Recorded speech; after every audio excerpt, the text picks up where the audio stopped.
there's this mobility movement where you put your thumbs into your armpits, like right into them. I've never seen a human body out of the water that high in my life. I was like, what Yeah. the? Oh, what's up, dude?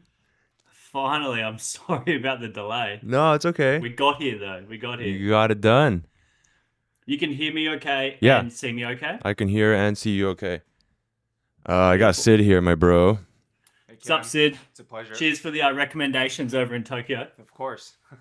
What did you end up Appreciate eating? that a lot. My favorite one was at Shabu Shabu Uh-huh. in Ginza. I went to that. The original one I posted, which was I think it was like comfort food type of stuff. It was basically oyakudon, chicken skin skewers, You went there on my that type of Oh, thing really? under in the train station in Ginza. Yeah. That was god tier as well for just like a real quick little eat. And then outside of that, yeah, just like bounced around and everything. I didn't get to go to as many as I originally wanted, but it was still really good. That's awesome. I'm glad you got to eat some good stuff though. That's good. Yeah, thanks. All thanks to you. It was good. Awesome. Already keen to go back. Do you have plans to go back? Yeah, we want it to be a yearly thing because the trip last year is where I proposed to Maddie. Oh, where'd you And propose? so it translates to fight Kasai Park, where that giant Ferris wheel is in Kasai. Do you know where that is? I'm guessing Odaiba is my guess. Odaiba? I don't know. I just know it's in Kasai Okay. and it's called Kasai Park, which translates to like Fire Park or something like that, or Kasai Island or something. Oh, nice. Um, Sid also proposed so- in Japan, Yeah. in Shibuya. Oh, epic! Oh, in Shibuya, nice. Yeah. A lot more people around there than where I was. I Yeah. was shitting myself. It was good though. So it's a very Nerve-wracking. sentimental trip. Yeah. And like we were all gonna go this year, but Hartley was just that little bit too young, and we weren't that confident. So we canned it, and so our first trip will be China next year. But yeah, pretty much we want to make it like a yearly thing, make that spot special for Hartley and the other kids we have. It clashes with World Shore Course next year, which is a shame. But then a month later in January, there's the Kitajima Cup, which we might do anyway. So, Oh, nice. yeah, Anyways, need to get you guys there. yeah, I want to go. Yeah, Sid's actually leaving in a couple days to go there. Oh, nice. Yeah. Beautiful timing. So, anyways, yeah, we've been recording. We just started recording just in case we said anything interesting, but Yeah, I mean that's kind of interesting, I guess. yeah, that's good actually. Anyways, yeah, thanks for being on the show. No problem. Thanks for having me. Been watching every single one you've been putting out so far. It's been great. The pod? Yeah, well, pretty much everything, but yeah, the pod. Oh, nice. recently as well. Thanks, man. So, Did you watch the yeah, you guys vlog are- we put out yesterday? yep, watched that as well. It was a great 40-minute watch. Yeah, It it's was like a awesome. Netflix show. I've said it many times, but you guys are definitely changing and leading the way for content within the swimming world. It's heavily needed. Yeah. And so I've been really enjoying watching it. Well, I appreciate that, man. I feel like even though like we've only met once at that one time in Singapore, I feel like I've known you forever just because like we talk Does a feel lot like a on the while, man. DMs, Yeah. you know. Yeah. But I just wanted to say thank you because I basically started swim coaching this year. Like I did age group coaching before, but like I wouldn't really call that like real coaching. Like I did real swim coaching starting this year, and it's kind of crazy to think like the people that we have. But like you and Tim, like you guys have been such a godsend for me because every time I have a question, I'll just ask you guys, and you guys are so helpful sharing information. Yeah. So I just want to say thank you. Yeah, no worries. Like we're always happy to help. Yeah. I love seeing this type of thing being done elsewhere. It's also your own personal spin on it in your own direction. It's very you as well, which means I get to learn a lot in terms of what you come across, what you bring to the table, how you develop it, and the directions you go to. Yeah, like, I mean, very much aligned with the content stuff. Like, it's great for the sport. There's only so much I can do in terms of like my own personal approach, what I do in the water, etc., and what I learned from that. Having people like you and also the type of people who are drawn to you to do this, which is testament to what you've been doing, is massive. It just means there's more people exploring, tinkering with new stuff, and really, in my opinion, and I think in many people's opinion, discovering elements of the sport that are long overdue to be discovered. And combine that with how you've been so open about that in terms of your videos, your content, your podcast, and everything.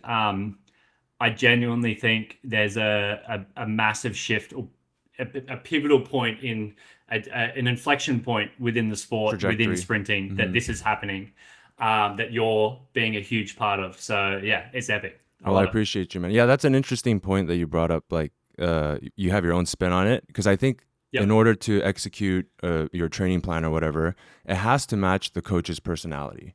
Like if I'm doing something that doesn't match my personality in terms of my delivery, I think one, it would be hard to sustain long term, and then I think two, the athletes can feel that something's a little bit off. This feels like he's kind of faking it and whatever. So like I think that's a super important part. Well, there's two things with that. That's the same in the psychology world. Because I spent a bit of time studying depth psychologists like your Jung, your Freud, etc. The same thing can be said with them. You can't separate their personality from their method and their models and their worldviews. They're very much intertwined, and I think the same thing is with sport. We like, you had that underlying skeleton or structure, but then our personality combined with the experiences that we've had individually as athletes and through what we've learned just from movement, etc., it combines with that and then makes it that original product. And then the second thing is, like, you would know this as well, in the strength world, like there's 101 different ways to go from A to B. Yeah. There's so, like, literally pick your path depending Not just on the strength whatever world, interests even you the the swim most. world. Yeah, exactly. And so it's 100%. And so, those two things, it's just like, there's so much there to be done in a very unique way. And so it's very special. Yeah, I agree. We have a tradition on this podcast. You're aware of. For the listeners, I put up a Instagram story of our last podcast with me and Josh, and Cam slides in the DMs and go, "What was the question?" Because you knew you were coming on next. Yeah. But I think this question is actually very fitting for you. Josh was asking, what has been really exciting for you lately, and what are you learning about your craft that is still exciting for you? And he kind of framed it in a way where it's like, he asked this question to all his mentors, because he assumes that all his mentors know everything and that there's nothing new to learn. But when you frame the question in this way, you can kind of understand what have you learned lately and what is exciting to you, you know? Yeah. So what's exciting for me is this is now my 5th preparation I'm undertaking since coming back doing this stuff. That leads into a major competition. The exciting thing is, when I first started, I really had no idea. I had a very base skeleton idea of what to do. I had no idea in terms of volume, rest, weights to use for resistance, when to do what, recovery management, all that type of stuff.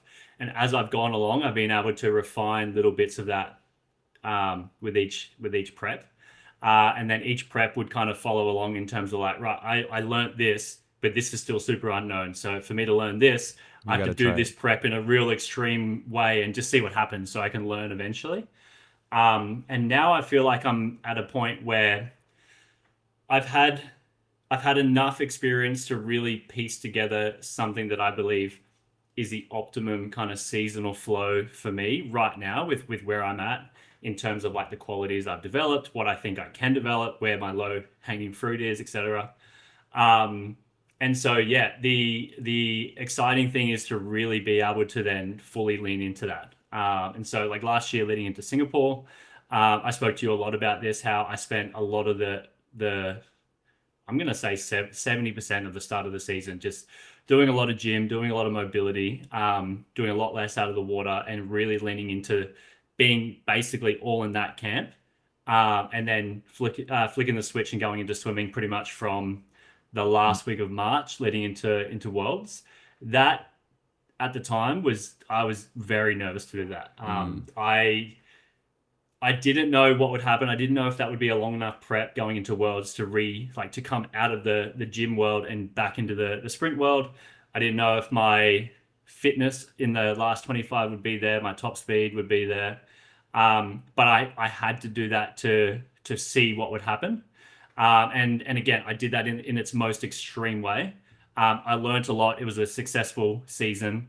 And yeah, many things I could take out of that and put into another season, well, this season that I'm doing now. And so the exciting thing is I've got a full seasonal plan where it's probably the first time I'm not leaning into a new approach that scares the shit out of me, because it's an extreme version of what I'm trying to figure out. Everything feels pretty comfortable. Everything, I think the pieces are in place in a nice enough way that just it makes sense on paper. It makes sense in terms of how my body's responded to that in the past. And so, yeah, the exciting thing is like I've gone out and explored the unknown territory. I've brought back what's good, and now I get to kind of sit within that and then just see where that takes me. So it's the unknown of how optimized could this get. Yeah, that's definitely the thing that excites me right now. So does that mean season 5 of this new journey for Cam, like we're gonna see the most dangerous Cam? Is that what that means? Maybe so I'm still yet to beat my Fukuoka 50 time, my 21.0. I've averaged 21.1 at every major comp. If you were to add them up, divided by 4, for my fastest swim at each comp. So like being within 0.1 in a 50, like that, you could boil that down to execution type of thing, like literally a blink of an eye. But yeah, this season it's like like I said, there's so much that I'm confident in. If I do this outcome will happen. And the most important thing with all of this stuff, as well as the timing of when you do things, the timing of when you want to peak one quality, maintain that for a bit, peak another quality, and have that on race day whenever that is, like July sometime, to all of those moving parts be at their most peaked point so that everything can come together. Been working on body comp. My technique is probably the nicest it's felt in terms of consistency. Yeah, I would honestly say that this season's probably the one where I'm most excited about, like throwing down something really cool. I don't know if that's going to be 20.9. I don't know if I'm just back to 21.0s, or I get really consistent around that 1.0 to 1.2 mark. Like I've been doing, like my seasons would be 21.3 ish around our trials, and then a 21.1 on average at the big comp. Maybe I do a lot more 21.2s or something like that. I don't know where it's going to be. But it feels like there's an anticipation, like anxiety to it.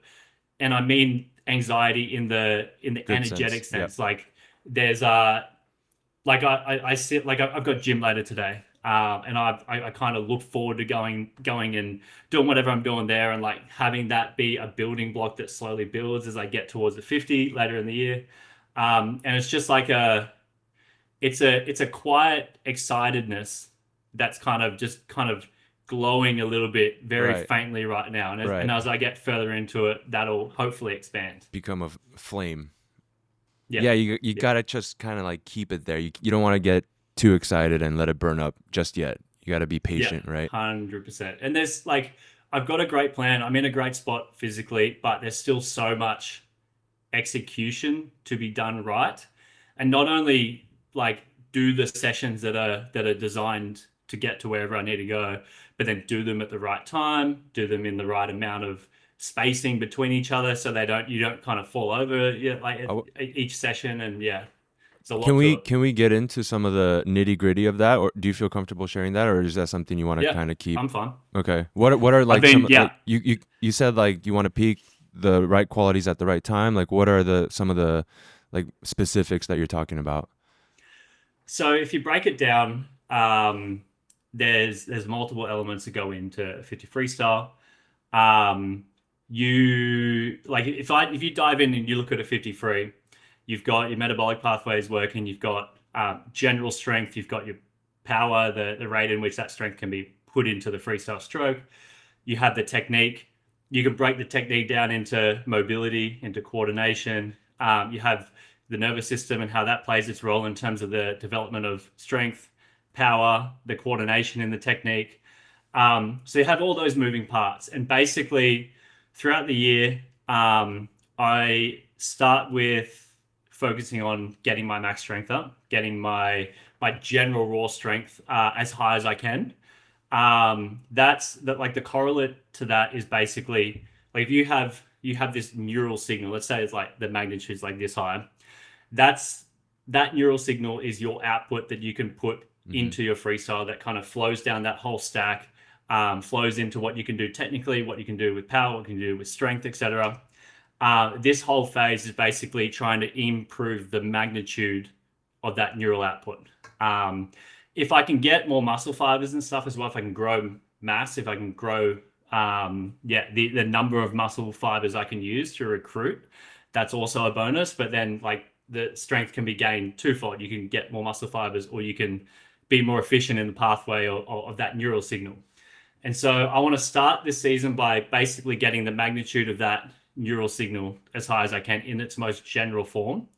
And the brain doesn't care in the end what that signal is being output for. Like right now I'm doing it in the gym, I'm doing it with throwing weights, but the brain doesn't care if I'm pulling up 80 kilos or diving in and doing a 50 sprint. And so basically I try and improve that magnitude of that neural signal. That then moves into like a strength power kind of mixture phase where I introduce that into the gym, introduce that into the water. That's some resisted sprinting alongside the maintenance of the gym stuff. How far out is this from your competition, the strength power phase? So the strength one probably takes me to about mid to late Feb. Is next year commies are your primary thing next year? Commonwealth Games in late July. Yeah. So it takes me to about mid to late Feb. Okay. And then basically you have let's say you have this 4-week block in Feb, March type of thing. On one side you have that very optimized strength-based focus, where in the water everything's just sub-max technically focused. On the other side you have the swimming focused preparation that's the specific stuff that leads into commies and into the race season. That middle block is kind of the bridging block between the two. And so that block's a mixture of like I might do stuff where I'll mix the gym and resisted swimming. So I'll do some weighted pull-ups into a 20 resisted, etc. And like that's the melding of the two. Doing a terrible job explaining this from an articulate point of view. You're doing like weighted pull-ups on the pool deck, and then you're hopping in the water. Is that what you're saying? Yeah, so like a French contrast, but instead of a bodyweight pull-up, it's more specific swimming. Right. And basically, the whole idea around that block is to introduce sprinting closer to maximum efforts. And basically, hopefully at that point, I've gotten my ability to get that kind of neural signal as maximal as I can. And then I'll go into the water. And then for the rest of the season, the whole idea is keeping that as high as it can in terms of maintenance in the gym and exposure to sprinting and swimming, and then developing the ability to repeatedly send as much of that, like as high of a percentage of that signal as possible over and over again for hopefully around 20 seconds and just getting really, really good at being able to do that. I just thought of a good analogy for what you're talking about. So your strength phase is like, I guess I just like buckets, but the strength phase is like a funnel, right? You're trying to fill that funnel as big as possible with as much water as possible, right? Yeah. And then I've heard you say, you've always said your technique, your power has to filter through your freestyle technique, right? So that means the funnel, right? Your technique is how big that funnel is. So as you improve your swimming skill, the exit point of the funnel is getting wider, right? So basically what you're trying to do is make the funnel as big as possible, get as much water in there as possible. And then when you transition, you're trying to open up the exit hole of that funnel. So as you know, if swimming speed is the flow rate of water, that's basically what you're trying to do, right? Yeah, pretty And much. in that strength phase, in Exactly, the actually. absolute strength phase, you're doing swimming still, right? Yeah. So in the strength phase, I'm doing technical work. Pretty much what I did into Japan, I'll probably keep doing that. So 2 to 3 times a week, sub max, 7, 8 RPE. Stroke rate wise, if you were to put numbers on it, I race between 60 and 63. Okay. Maybe my reps are at 58 or something like that. Mm. But the whole idea is I'm developing this non-specific area in the gym, but I can't degrade my technique as I Right. do that. And if I spend time away from that, that's going to degrade. Technique, like itself, is very dynamic. It has its own SRA curve. It fatigues, it recovers, it over adapts, etc. And so if you don't expose yourself to it, obviously, if you don't do something, you're going to get less good at it. Yeah. And you're so doing the whole idea is sub-max- to maintain. You're doing sub-max sprinting pretty much that whole time to maintain the feel of your technique.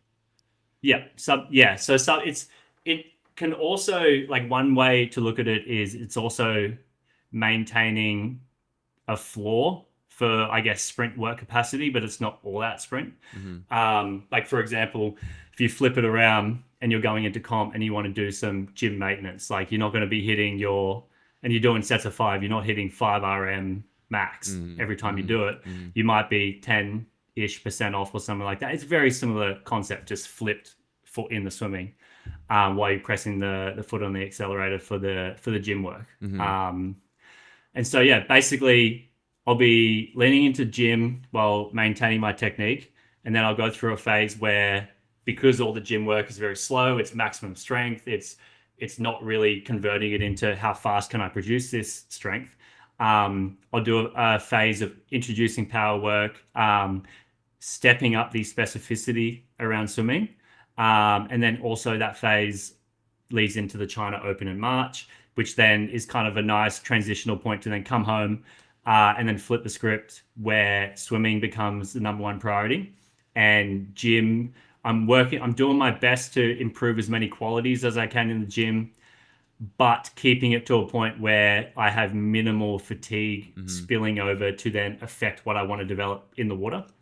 And basically from April into Commonwealth Games, it just follows a pretty standard swim block that I've always done. Like, you accumulate your volume of sprinting, you get that nice base of, like, fitness that is fast but not as fast as you can go, and then as you get closer to the competition season, you freshen up, you expose yourself to higher intensities, adapt to those new speeds, and then hopefully when you rest off the back of that, you get that little step forward and produce something nice. Yeah. Hopefully. In that power phase, sorry, I want to go back to the power phase. In that power phase, are you starting to do all-out sprinting and, like, destro work, or 1080 work for you, right? Yeah. So the plan at the moment is I'm going to introduce a little bit of all-out sprinting. So, like, for example, twice a week, I might do something of the order of 4 to 5 20 meters sprinting. I haven't yet narrowed in on what type of weight or what type of resistance I'll be sitting at. It's probably not going to be heavy, probably not going to be light. It'll be somewhere in that middle point. But basically I'll expose myself to low volume twice a week, maxing out with resistance. And it's important that it's resistance and not body weight at that point in the season too. I want to be a little bit, like, on the force velocity curve, I want to be a little bit closer towards the force side. And then take my time moving down the velocity side as I go through the season. And then also I'm so optimized at that point in time for strength output that it just, it's I could put a lot more into the water under resistance than I could at body weight at that point in time. And then you add in things like the coordination of freestyle at body weight will be a little bit less than the coordination of freestyle under resistance. And so, just a little bit of exposure with that. And then outside of that, it's still mainly technique work and work that basically doesn't spill over fatigue wise into whatever I'm doing in the gym in that transitional phase, and also the resisted work as well. What's your swimming frequency at that point? It's 4 times still? So that's the one thing I'm thinking about playing around with. So I've got 3 times a week in the strength block. Mm-hmm. And then I'm thinking of moving that up to 5 in Mm-hmm. that transitional phase. Mm-hmm. Reason being, I'll keep the 3 technique sessions that I would have been doing leading into that. That's going to be the same. There's going to be no change in any type of exposure in that sense. But then the gym sessions, which then have the small volume of resisted sprinting, Mm-hmm. that can technically count as a swim, even though it might be 80 meters or 100 meters, and that's it. And effectively, like, I think you can interchange. If I'm doing, let's say, if I'm doing like a heavy pull up into a bodyweight pull up, and then contrasting that to a heavy pull up into a Bodyweight swim. resisted swim, Mm-hmm. you can say, yeah, it's swimming, but the perspective that I'm taking is it's just It counts as it's gym. just a fast movement. Right. Yeah. So you can put it in the gym basket, you can put it in the swim basket. And yeah, I just like the idea that it's that little bit more swim specific. Yeah. But yeah, outside of that, it's really semantics. So you're swimming 4 to 5 times basically in that phase. Pretty much, yeah. Yeah, I'm kind of toying. I'm actually in the middle of designing our next phase. That's kind of why selfishly I had you on the podcast, because I wanted to pick your brain. We're gonna swim 3 times in our GPP phase, just because I think it's way too much to swim any more than that, and then I really want them to focus just on gym when we're in there and they're not taxed from swimming. And then kind of like our transition phase, I'm thinking about. I think we went 6 times, or no, we went 5 times last season. But I'm thinking about dropping it to 4, just because we had a bunch of like, and I don't know if you've dealt with this. We had a bunch of like little small nagging injuries. And one of the mistakes I made was I combined a really heavy destro phase with my heavy strength block in the gym. I doubled up on it. Because I got too greedy. Like we had US Open and I think it was like 13 weeks or something. So I was like, oh, we need to get all this in. I don't have enough time. So I just stacked them together and we ended up getting, accumulating some injuries. So I'm going to change that up this season. But I was really worried about if we go down to 4 times per week, like, are we going to lose technique? Are we going to lose feel? Another thing I was worried about is like when we train our female athletes, like, I don't know, is this going to be enough volume for our female athletes? What do you think? So 2 things. First one is an example on the female side. There's a girl from Singapore. She's 32, Amanda. She just won the Southeast Asian Games for the 50 freestyle. Dropped a 25:03.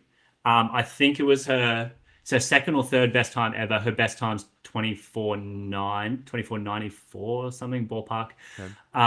She trains with Bobby Hurley over in Singapore, but she's been doing her strength and mobility under Matt Smith, who I've been doing my stuff with.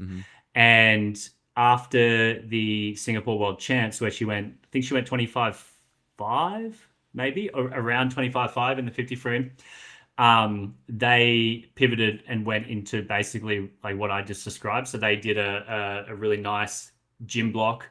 They worked towards those high rep ranges too, that 6 to 8 rep range, which, at least in my perspective, has been pretty commonly not trained from my exposure to like swimming world, and really pushing the numbers up as high as you can in that range. So she did a couple of months doing that, very little swimming, like literally maintenance swimming, and then comes out at Southeast Asian Games, drops 0.5 from World Champs. Wow. What was her swimming frequency? 3 times, 4 times? I'm not exactly sure. I asked Bobby Hurley a couple of days ago. He said he'll get back to me. Okay. So shout out Bobby Hurley to reach out. And when he gets back to me, I can let you know. But basically, apparently it was not that frequent, or at the very least not intense, like all submax, nothing all out. And she almost did a lifetime best. If you look at her race analysis and then compare my one in Japan at the Japan Open, very similar. So stroke rate started pretty similar to what you would when you're pretty fresh, but then a huge drop off, much lower than what we both would normally finish on, which is indicative of we're in a big strength block. We don't have that that power endurance type of thing yet, which is good, low hanging fruit to move it forward. But also the first 30 meters, she actually did a 35 PB, so 15, 25, and 35 PB, purely from improving her general raw strength output while just maintaining her technique. And so, yeah, from a female side of things, to me, it definitely works. There's space to explore in that range, and I think there's also a balance between what the swimmer is comfortable with as well. Right. Because usually people who are doing this stuff have a history of kind of what they've been exposed to, they're used to, and they have a belief in terms of, I really like doing this. This makes me feel comfortable. And I think that can't be underestimated, the comfortability of it. I said two things. I can't remember the other thing. That always happens to me too. It's okay. Yeah, man. I can't. So the first thing was Amanda with the. Oh yeah. There's a lot of talk in the swimming world about needing to keep feel for the water, needing to expose yourself in the water for a very frequent amount of time. And if you leave the water for a day, 2 days, etc., all things fall apart. My personal viewpoint of this is that is a relic of the way training is done traditionally. I agree. In the sense, I agree. Yeah. I think you know where I'm going with this. I know. If you're in the water 9-10 times a week for 2 hours, and then you have 36 hours off, like your Saturday morning to even 48 hours off, Saturday morning to Monday morning, which everyone normally does, you go from so much frequency to not doing it. Your body's going to feel off and not have that connection to the water. But if you are used to swimming 4 times a week, 5 times a week, 3 times a week, and then you have your every session's at least the 24 hours in between or more. If you have 48 hours off on the weekend, you come in and you'll feel fine. There's no loss of feel because you're adapted to a certain amount of frequency. Yeah, I accidentally stumbled upon this because like in my own training, I'm swimming just because of logistics of my work and stuff. Like I only swim 3 to 4 times a week. And then I was like, hey, I didn't lose my feel. Everyone told me I lose my feel. I didn't lose my feel. This is strange. But yeah, that actually gives me a lot of confidence. The other strange thing that I noticed was before doing this type of training, I would get in and easy swimming felt awesome. Like every time I'd get in the water, 400 easy at the start felt awesome. Maybe a bit of threshold technique felt awesome. And pace would always be pretty hit and miss, especially as the pace got faster. Now I get in the water, I'll do a 200, 300 easy at the start. I feel like a fish out of water, and that 200, I feel like I can't swim. I feel so bad. There's no connection. There's nothing. But I get in and do any form of sprinting, even if it's like a 60% effort upwards to whatever. And it feels like what easy swimming used to feel like. Like my sprinting and my comfortability with that type of movement pattern is by far infinitely better than what it was before. And then my easy stuff is just like, I forget how to swim. Yeah, because you practice that skill so many times. Like sprinting is, I always say sprinting is a skill, and you've put so much time under attention with that skill, and you worked on it that it feels so natural, you know? Yeah, exactly. And like this has implications for so much in the traditional training. Like you might spend 99% of your entire week training on that slow technique, and such a small percentage actually doing the race pace technique, which is the technique that you're wanting to do at the end of the season. And so if you if you expand that out over an entire season, you could have 40 plus weeks of doing that. Mm-hmm. And then all of a sudden you come into taper, and it's very well known taper throws you about. Like mentally, you kind of lose your confidence because your feel goes out of the water. You feel pretty shit in the water initially. You go through a semi-unpredictable path through taper, but a lot of that could also be partially described by simply going from so much easy swimming and a little bit of pace to they cut down a lot of the easy swimming. They do a lot more pace.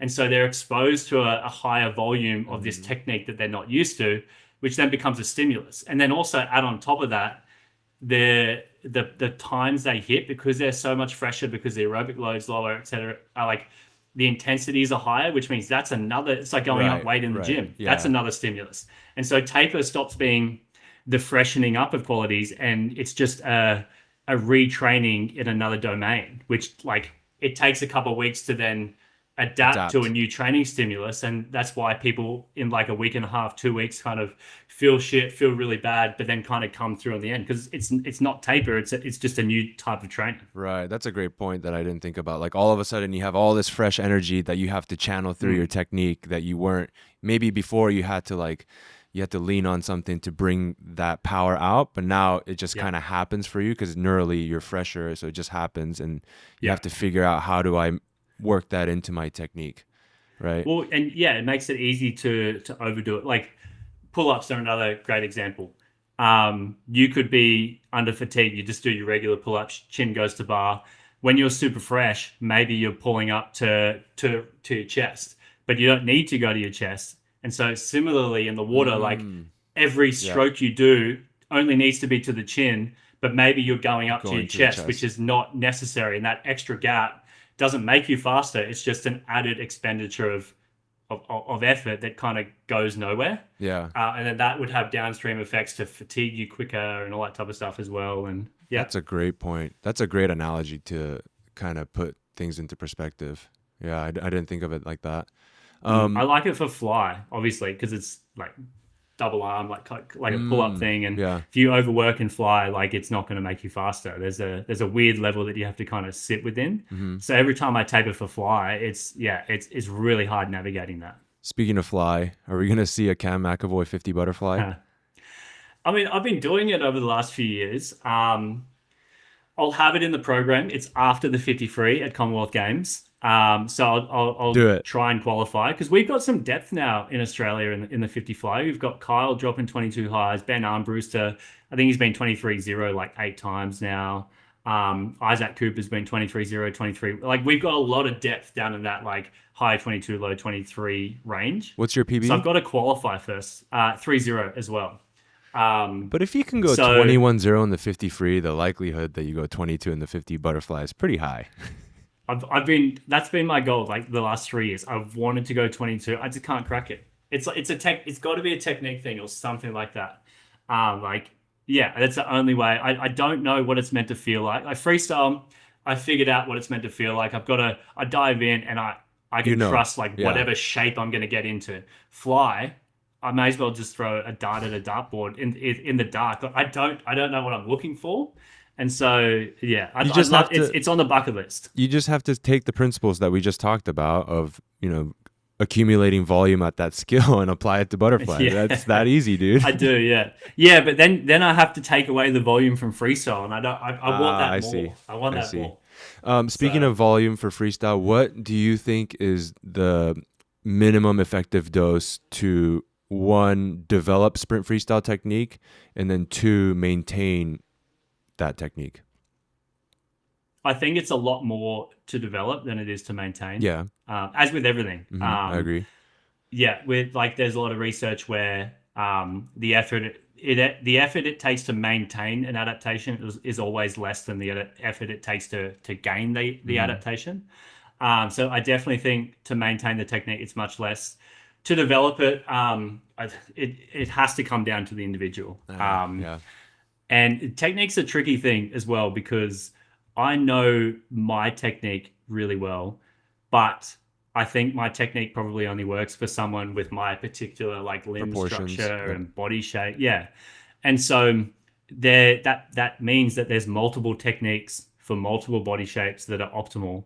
And a lot of it's an area that is not very well traversed. Looking at a lot of track and field stuff, like track running, track sprinting, there's some very technical approaches to the different types of sprinting techniques that people have. They've got front side mechanics, back side mechanics. They have particular points where you need to hit the ground and where your joints have to be kind of lined up, etc. That doesn't exist in swimming. There's very little details to like lean upon and go from there. I also think technique is dynamic in the sense where like every day your technique shifts a little bit, at least in terms of your experience of your technique. Yeah. You have like your own conscious experience of going through the motion, how it feels within your body. That changes all the time because there's so much feedback that goes into it that you can experience. And I think also where you are in the season, what you're adapted to at that point in time, heavily changes your ability to tap into the right technique as well, at least in terms of coordination, in terms of its range of motion, etc. So yeah, it's a loaded question. It's something that as a field we definitely still have to develop. In my own experience, when I started back in October 2022, I didn't have a 50 freestyle technique. I had my first few 50 freestyles was basically just a sped up 200 freestyle stroke. And me and Tim still laugh at it like these days now when we look back at it. But I had to spend time developing what that may have been, and Tim was really good in terms of offering some like initial cues to open up the stroke and give me a little bit of guidance in terms of going forward. And then I had to fill in the gaps in terms of what I thought felt strong in the water and felt good in the water and kind of lean into that. And for me at that time, like I was doing 5 swim sessions a week, pretty much most of the Fukuoka block, because particularly at the start I didn't have just the 50 in mind. I was 50 and 100. And then it wasn't until the March of that year that I decided to go all in on the 50.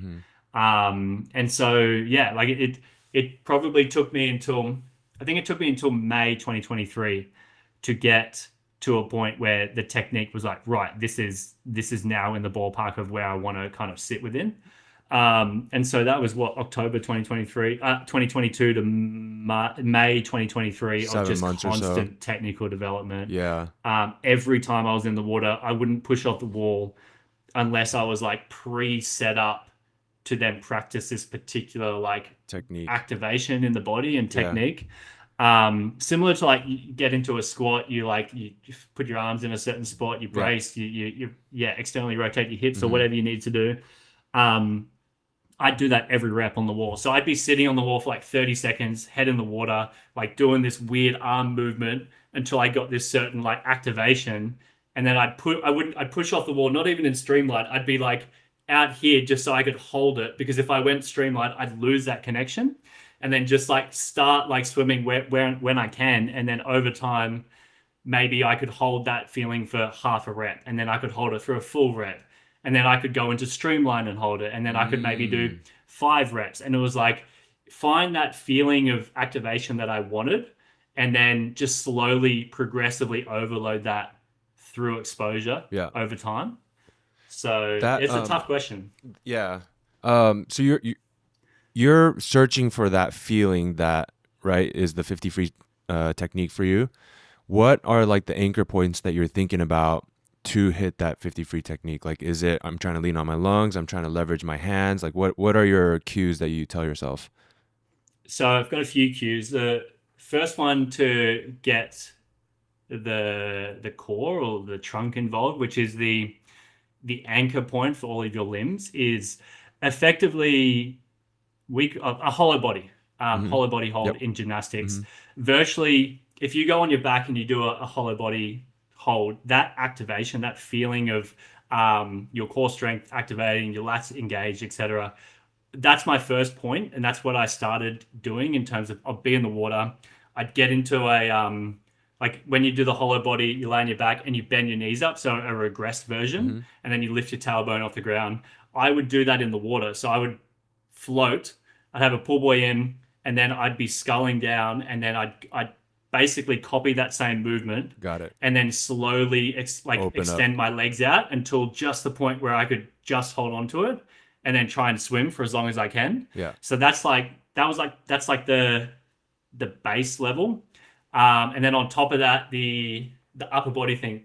Basically what I've come down to is there's this mobility movement where you put your thumbs into your armpits, like right into them. You lift up as high as you can. And then, so this is just shoulder movement.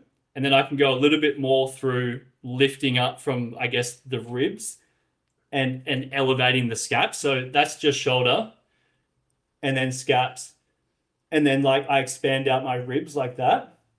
And then I'll just let go of one arm. This feeling, I'll hold and then extend up. And that whole activation through here and that stretch position is what I want to hit every time I'm at full extension on both sides. And so like a lot of the time I would spend before I push off, I'd like have my head in the water. I'd do that movement and then find that feeling and then push off like that, like literally hands apart, and then just try and hold that feeling for as many strokes as I could. Wait, you said flare the ribs? Did you say flare the ribs? Yeah, so which way? Ribs are down right now. Yeah. And when I go here, it's basically a big breath in and flare them out. But when you're doing freestyle, it's only one of them. So the rib kind of goes like it kind of bends out that way. That way. Like a bracket. Okay. And so a lot of my I have rotation like this. Right. But you lot also of rotate my like this. That's right? A lot of my focus is basically that type of rotation, right? Like this type of rotation, and then this rotation is kind of like an afterthought, like a byproduct of what I'm trying to do there. And so they're the two main anchor points, like the cue, that feeling at the front of my stroke, the stretched lat, and then the ability to hold that hollow body kind of activation while the limbs are going manic around it, pretty much. That's cool. Yeah, I think you said you watched our video on the how to design a dryland training program. One of our main principles for core training, because core training is always so arbitrary, especially in the swim world. It's like, go do some sit-ups, 3x20. It's like, what are we trying to progress towards? And I always kind of struggled with that as a coach, because it's like, okay, what are we trying to build? So I use the full standing ab wheel and the L-sit, or not the L-sit. Yeah. Well, we use the L-sit too, but the front lever kind of as my gold standard. And I know like not everybody's going to get there, right? Like your 12-year-old is not going to do it, but at least I have a progression pathway that I can take them 100%. through. And so like that full standing ab wheel, like in order to do the ab wheel, you have to be in the hollow body position, but also you have to be able to apply pressure downwards onto the ab wheel, which is kind of the same pressure that you're applying onto the water in freestyle. And the same for front lever too. It's like the position's a little bit different. You're not out here, you're more kind of at chest level, but you still need a shit ton of lat strength, isometric lat strength, to be able to hold that while keeping your core engaged. Yeah, it's like the front lever is kind of like that middle part of the stroke. The ab wheel as well is like once you're fully extended, because I can't, the way I want to do it, I can't do a full standing ab wheel without a band right now. Really? No way. Because there's two, like when you're out in the M position, just to get the ab wheel movement done, then the best spot is to like lock your lats down and be very closed in. Oh, but you want to be here. I'm trying to open up, which again, I don't want to push it because that's the gap between that and an injury is much shorter than when you lock your lats down. So I've been slow in progressing that.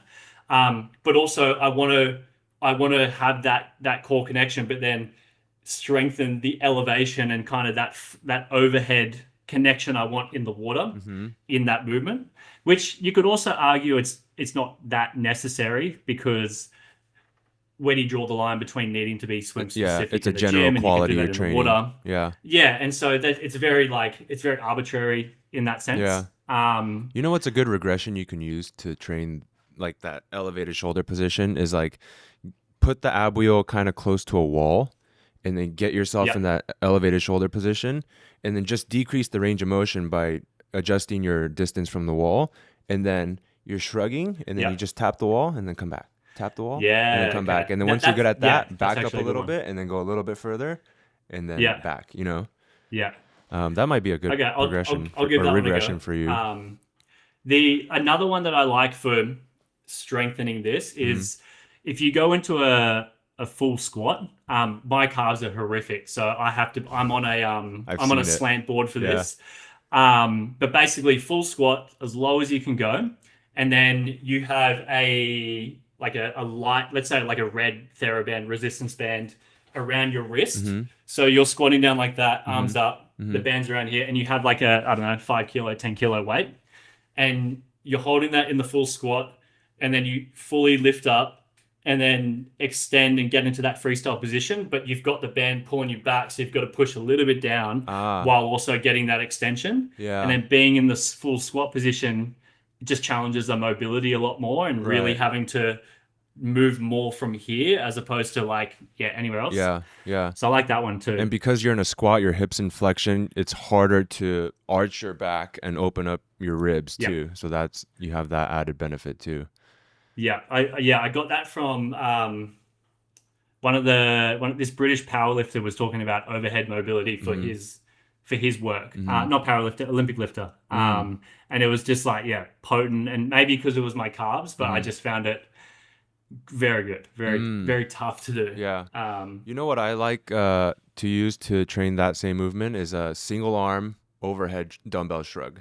So you just hold one dumbbell. Yep. And then you just shrug and like then that. You could add that rib movement rotation as well, only sideways, and it's nice. I like to pair this one with a cable overhead internal rotation like this. Oh yeah. You know, so you're kind of like doing this, and then you're training this back to back. You kind of mimic that catch position. You know. Well, the other thing around the technique, it just came to me as well, is like I have that overhead position I want to lock into every time my arm enters the water. I've got the core thing, but then the other thing that was really difficult to work on and took a long time to do was once your core is activated, once you've got this connection into the core done, you can pull and it feels good. But then once you exit the water and you do your recovery, it was really difficult to hold on to that activation in the recovery. You fall. It was super easy to let go of that activation and then refine it upon entry. But the biggest change and the most difficult thing was holding that activation through the entire recovery on each side, so that there was you could break down the technique in terms of there's two parts. There's like an isometric part to the movement where you've got the whole body under one contraction, and that doesn't break throughout the whole 50, depending on where you are in the whole stroke.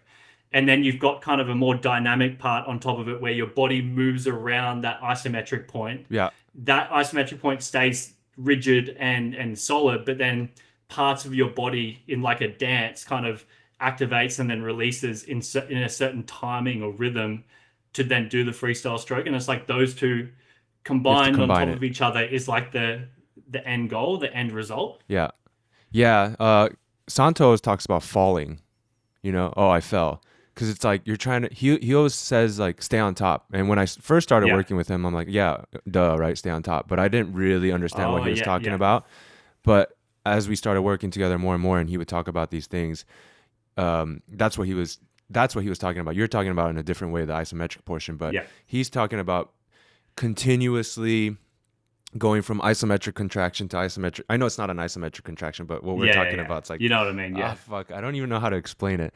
I know. You know what I'm talking about. Though. Yeah. And Santo would be like, I fell a little bit on the third and fourth stroke, and now we can kind of now I've gotten to a point where I can see it where okay, he missed that fourth right hand because he fell. We use the term fell a little bit, where you kind of like your hand wobbles or something, right? And you kind of miss it a little bit.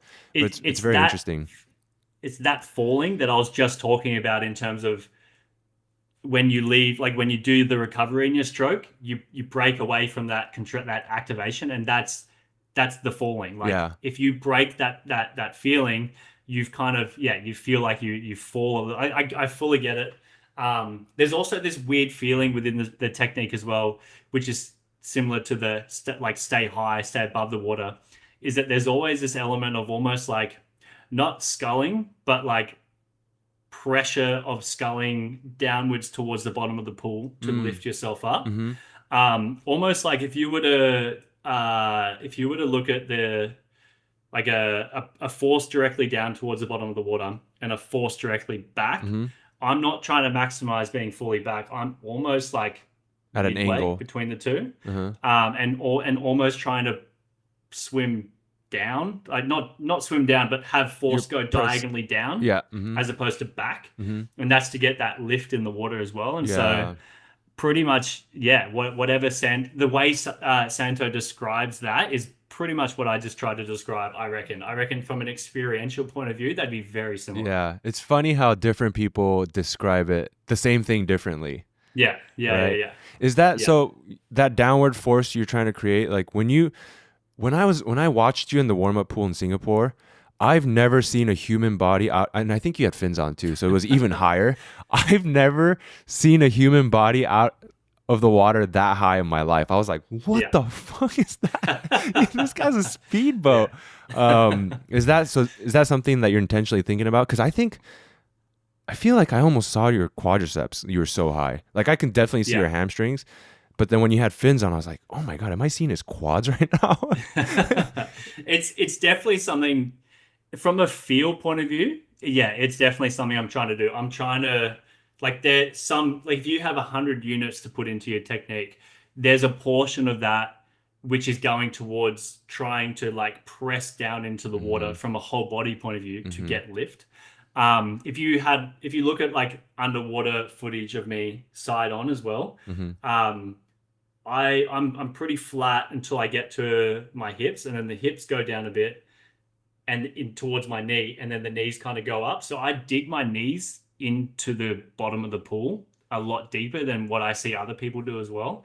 Tim showed me that for a while. I've been thinking that, like, surely that, like, from a drag point of view, that would have to slow me down, but I think cost benefit of the lift that you get, I think the digging is part of the lift that I'm trying to get from that feel point of view. And so if I were to flatten that out and not be able to have that semi downward pressure, I might go slower. And so it's that cost benefit that you talk about.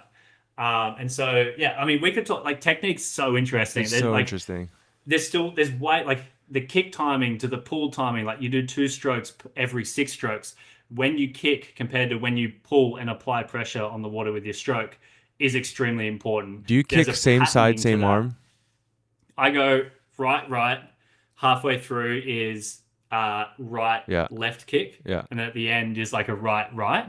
But there's different amplitudes for each kick as well. Right. So like, it's of a 6-beat kick, there's 2 shallow and then 1 deep one, 2 shallow, 1 deep one, which is to do with the rotation and the main, like, that deep one, the deep one, like, let's say it's your right, this is my right hand. The deep one with your right hand is to help you get the right arm over. So it's like right deep, catch right hand. It's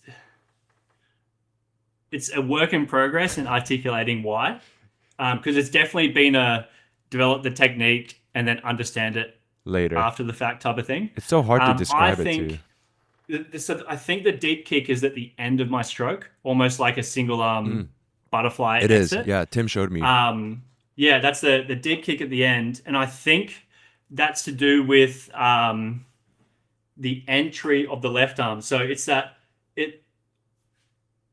kick here, and then it's just before the left arm enters. So I must be like here above this arm's above the water, and I get that kick to then kind of throw myself into that position there. Yeah. And so I think it's to do with like a stress shortening cycle, in the sense where I'm relatively neutral, and then that kick gives torque to then bend into that and then snap back out of it really quickly. It's like an anchoring point, because in the water you don't have the ground to react off, and so you've got to create that with like your body, your kick, etc.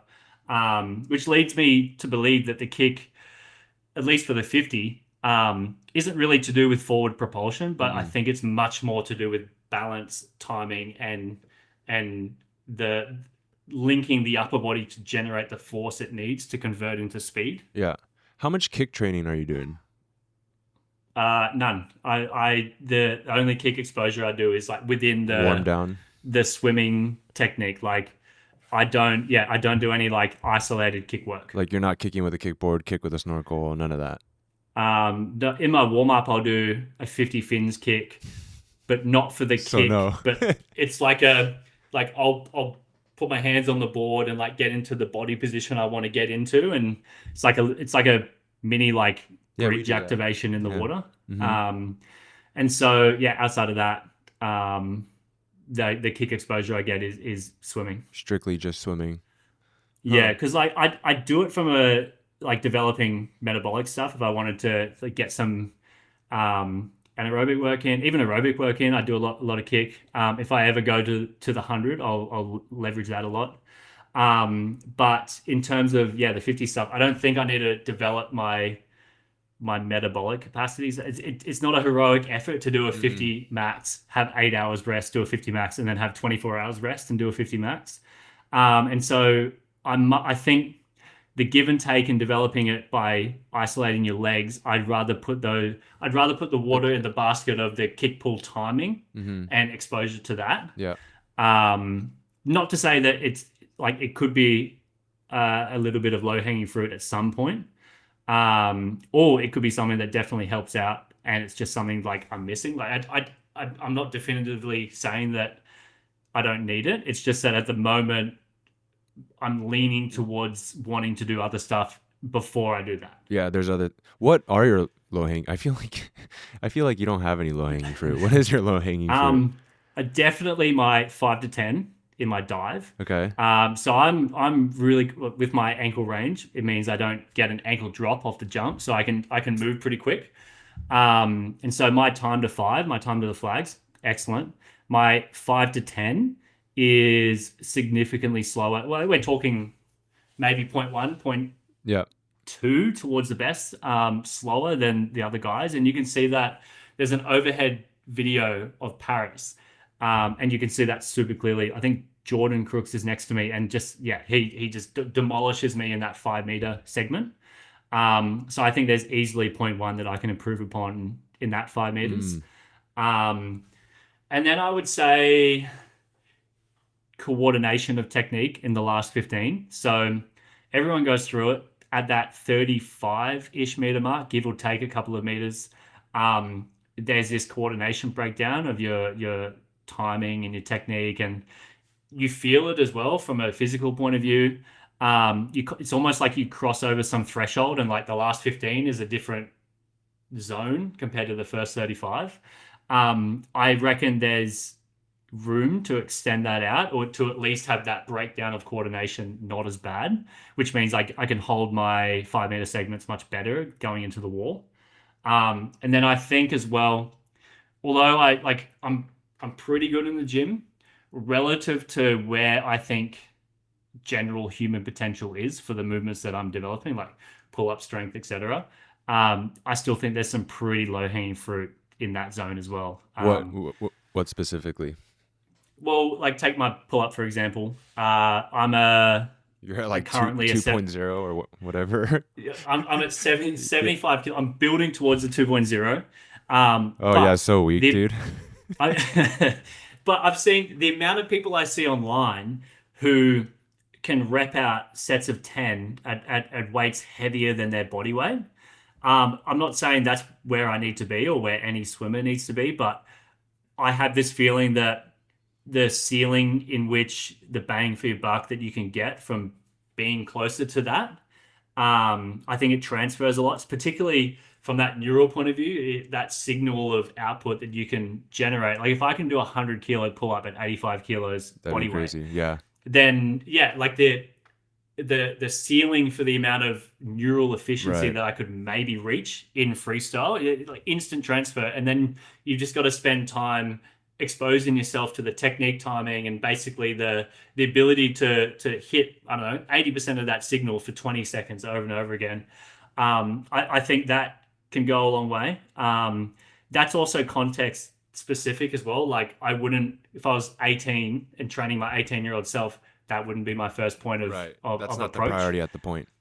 Exactly. And so it's just where I'm at currently right now with Yeah. like my training history and everything. I always like there's a to, good. sorry. Sorry. I always You like go, to you go, you use parallel universes as a thought experiment. Like Yep. take Cam McEvoy and Universe A, Cam McEvoy Universe B, and then I always like to extrapolate it to an extreme. So let's say it's a 4.0, right, body weight pull up, just for the thought Yeah. experiment. But you have the same exact, everything else is the same except cam in universe A is 1.8, cam in universe B is 4.0. Who's going to swim faster? Probably cam in universe B.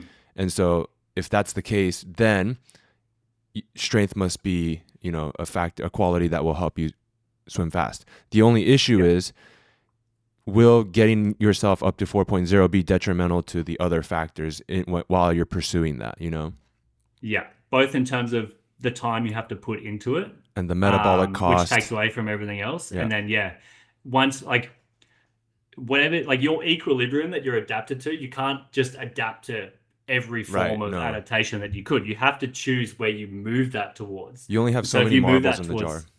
Exactly.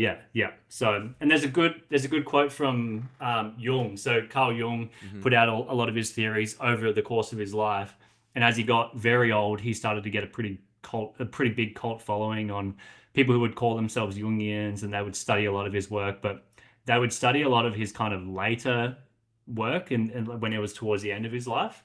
And he basically came out and said something along the lines of, you can't call yourself Jungians and start studying from where he ended his entire journey. You can't start your journey at a point where he ended.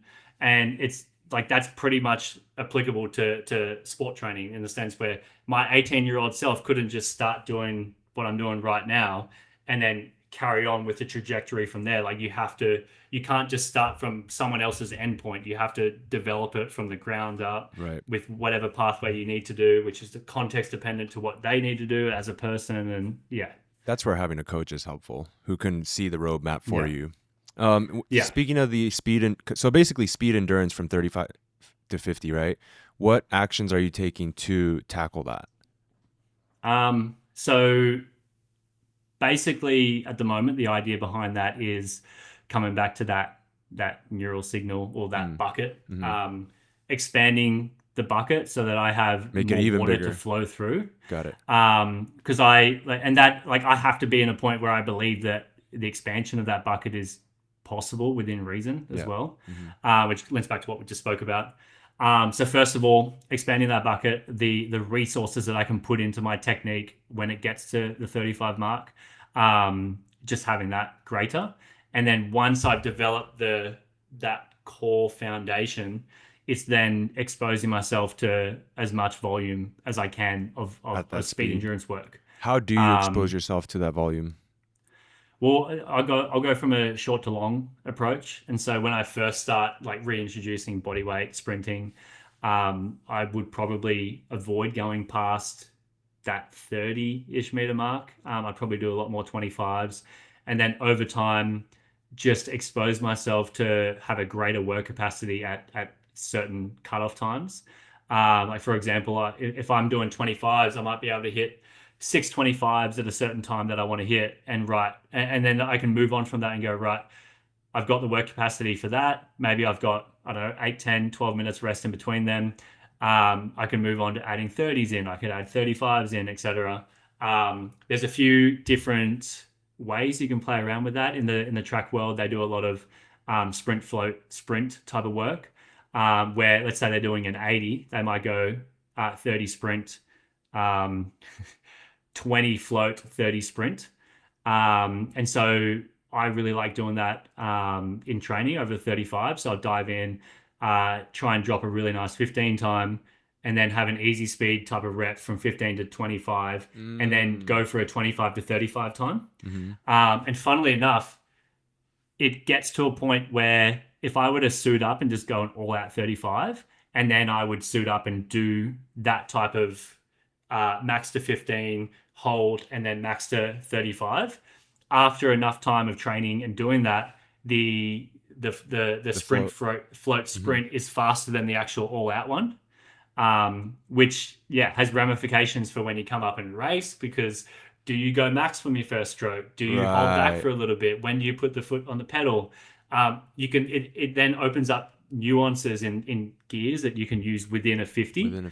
And that timing difference is probably nothing to do with any physical change in my ability to sprint better. It's probably just pure coordination. It's pure technique from just being exposed to that type of work. So you can use tricks like that. And it's really just like getting longer and longer reps, playing with the rest time, or maybe the frequency of exposure throughout the week, and the time that you put down for each rep as well. Like for example, like if I'm hitting 15 twos for a 35, that's not going to do too much. If I do 5 35s hitting 15-2, or if I can hit 2 35s hitting 14-8, I'm going to want to hit the 14-8 over the 15-2. And so if I can't do that over 35, you got to reel it into a distance that you can hit the time that you want to sit within. Right. And that basically dictates where you go from there, because if you can't hit the time, you don't extend the rep. But if you can comfortably hit the time, you can then start to extend the rep, etc. So again, it leads into there's many different pathways, there's many different ways you can have a perspective on developing that part of the 50.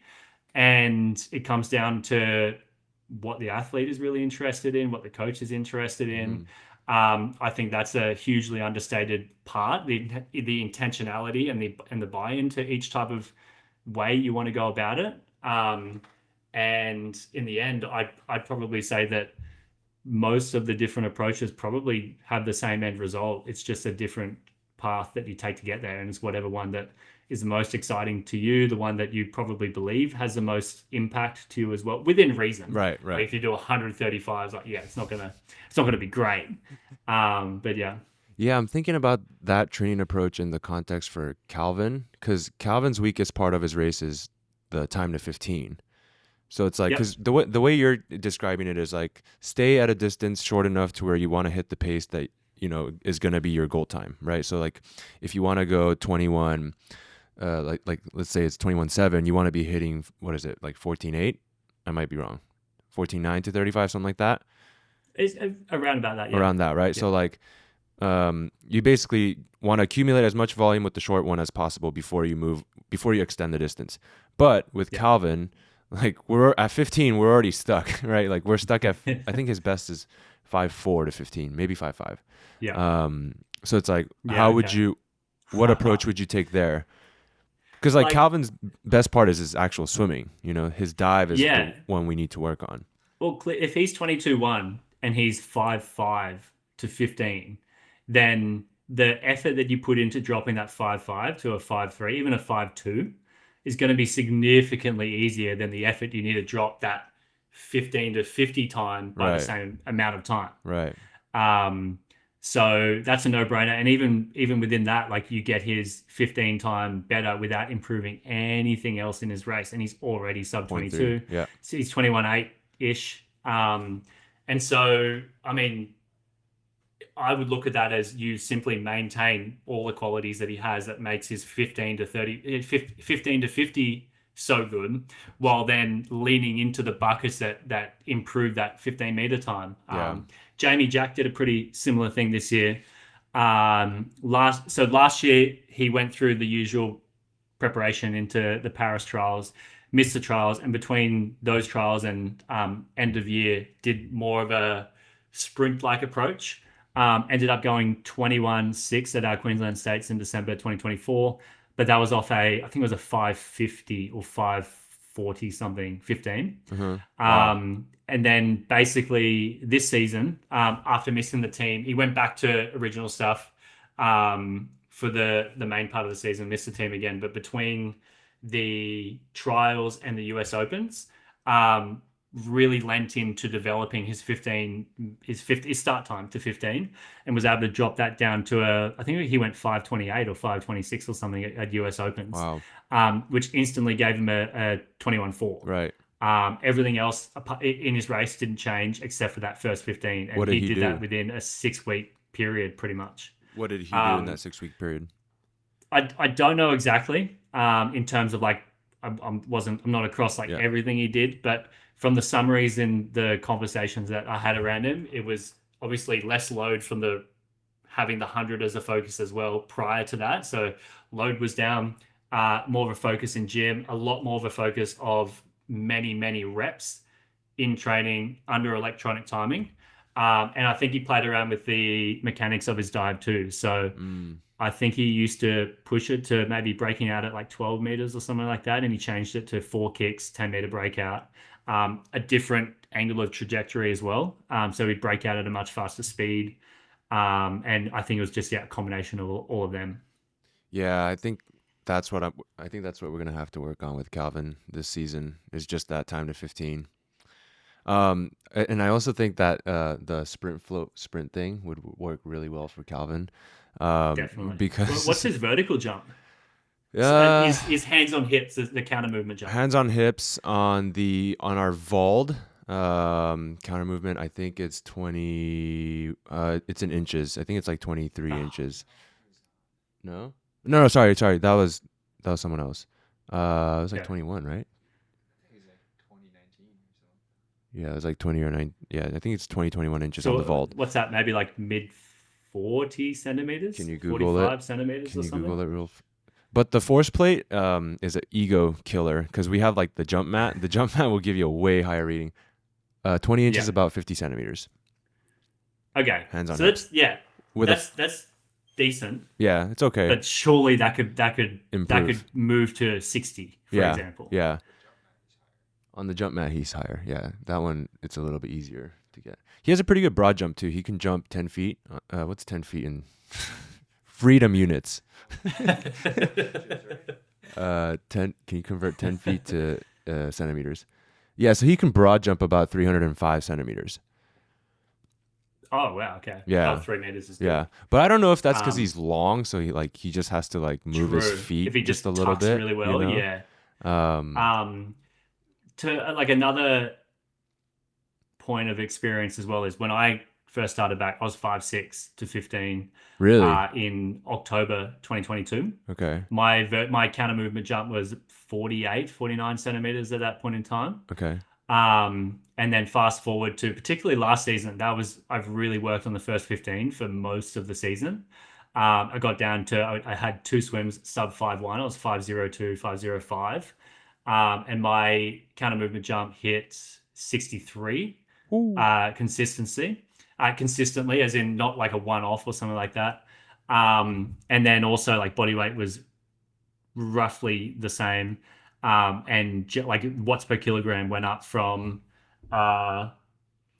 it went from maybe high 60 something watts per kilogram to like a mid 80 something watts per kilogram, which then directly transferred over to the block, because we've got the K-Pass block where it can get watts per kilogram on the dive, it can get takeoff velocity.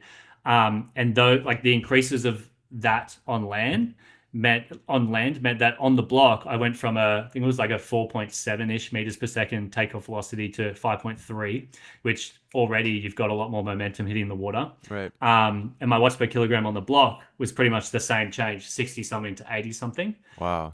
And they basically had a direct influence on my time to 15. And also like what Jamie worked on, I also worked on that shorter underwater phase, having that pop into the breakout. Because if I extend it out, my underwater sucks, so I go way slower. So I got to break out at 10 at least for now. So it's just a combination of all of them just had a transfer. What are you guys measuring your jumps on? Is it Hawkins, Vald? I think it's Vald. Vald? Pretty sure it's Vald. Okay, Yeah. so we can have very comparable measurements. And you're jumping 64 centimeters, you said? 63 was kind of, for when I was peaked for it, that was like the average. Okay, so that's that's when I about dropped 24. that 502. Yeah, that's really high, 24 inches. It was a counter movement jump, right? Not a squat jump? Yeah, hands on hips, counter movement. Counter movement. I think I remember you posting something, maybe it was Singapore, like your vertical jump went down for Singapore. Is that true? Yeah, so it peaked around, so I did that extreme approach where I did heaps of gym, little swim, and then from last week of March, I went into effectively what I do in taper for gym. So I went gym maintenance, but too heavily on the maintenance side. By the time, and while I was doing that with the strength side of things, I was introducing a lot more body weight jumps. By the time trials rolled around in June, that was when I had a 3-4 week period where I was consistently hitting like in that, let's say 60 to 63 centimeter range. And then off the back of that, it ended up dropping, and I probably was around that 57, 58 range leading into Singapore. I just had too long a period of time away from Maintenance. maintaining those Yeah. qualities. And that showed up in my 15 time. I was 5:02 at trials and 5:14 in Singapore. And so, yeah, like the direct comparison that has to the actual execution of it as well was pretty cool to see. Like it's humbling in the sense where like you can't just kind of play around with it and hope type of thing. It's like, no, you have to get that timing right. Yeah, that's one of the things that you're very excited about, right? Like now you know, okay, I need to Yeah. maintain my strength and power qualities in the gym a little bit closer up to. Yeah.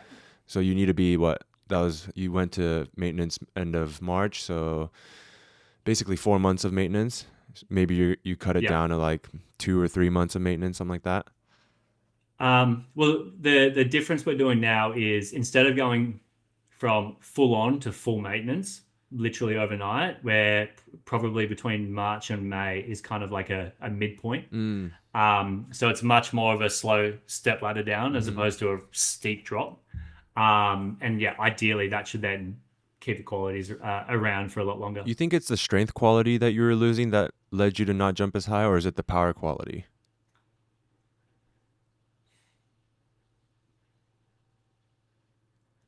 I'd have to say, I mean, it's hard to conclusively say. You'd probably have to track your mid-thigh pull like, or something. Yeah. Yeah, well, both qualities went down. As in because I chose to do single leg press as like my leg maintenance exercise. Again, that might have been a poor choice as well. After coming from squats, and then also so that strength ability went down, and also my watts per kilogram on the jumps went down. So yeah, like globally, it almost had just a shift. I wonder if you did like in your maintenance phase, if you did like a heavy concentric only trap bar deadlift where you pick the trap bar up and then you just drop it, like that has very little fatigue, and you just hit like a heavy, like 2 singles or something once a week, twice a week maybe. You might be able you've given me that advice already, and that's pretty much where the head's at in terms of what we're going to do for the maintenance stuff. Oh, nice. Did I say that? And also, yeah, thanks. And also keep the lean in more on frequency as opposed to like more volume in less sessions. Yeah, microdose. So yeah, microdosing, which is another thing you mentioned as well. Oh, did I? And so, and so yeah, pretty much. Okay. Yeah, I feel like if you did that, you'd be able to maintain your strength qualities a little bit more. Like I bet you could hit like 80-85% of your trap bar deadlift max, like I don't know, 2-3 weeks before Commonwealth Games, and you wouldn't be fried. Especially like if you picked it up as fast as you can, like you would maintain that neural drive, you know? Yeah, and literally 2 weeks out, more than enough time to, if there is anything that comes in from that, like it'll be out of the system by then anyway. Right. Yeah, and if you did 2 sets of 1 concentric only and you remove the eccentric phase, then there's like very little muscle damage, you know? Coming back to the dive as well, I think the skill or the execution of the dive is really important. And again, that's dependent on where you are in the season. The skill of how you execute a dive in a big strength block is going to be different to how you execute it when you're super fresh. And that familiarity with that skill is going to affect the execution, how well you glide, for example, upon entry, the angle on entry, etc. Very similar to how divers don't taper going into competition. They increase because the reps. if they taper, they jump too high, then it throws out the whole execution of their dive.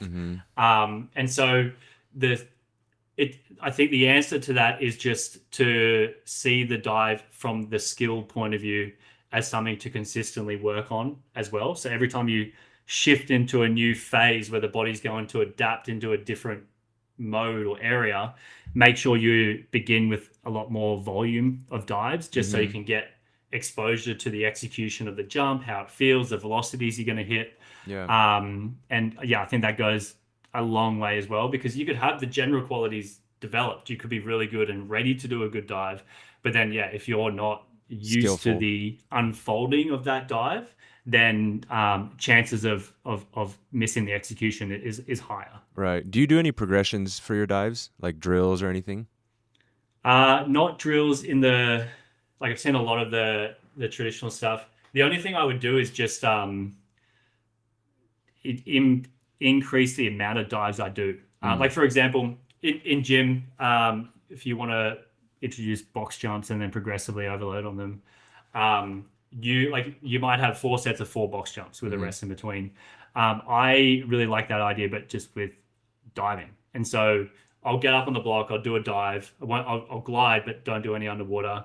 Get out, get straight back up, and do 4 reps instantly without stopping as fast as I can. Rest for a bit, and then I could do that 3-4 times, and then you do that 2 times a week for a number of weeks, and you just stack a very high amount of dive volume and exposure to like technique. And as you go through and you're doing so many of that in a fast amount of time, you don't have the added time to think hindrance of like getting in your way by thinking you need to pre-activate in this way or do this. Right. You get to a point where your body just locks into a movement and you go without having cognition get in the way. And so I think that's a really nice like foundation to start from, especially when you go into those new phases and then you go into like more specific time stuff from there. I also think like when because there's an element of fatigue there because you're going back to back, when you're fatigued, your body naturally goes towards efficiency, right? And you're adding an element of efficiency to the skill development component by doing it back to back to back like that. Well, and you can take it to an extreme though, right? You can go so fatigued that it's completely breaks down to shit, but especially like you don't want to be hitting 5 sets of heavy trap bar deadlift and then go and try and do 16 dives like that as well. Like you've got to be smart within reason. Right. But like with everything, like you get a foundation or base in terms of like exposure to that type of work. And then after you get that base, you then get rid of the volume, up intensity and go down that way. It's the same playbook. What time frames are you thinking in?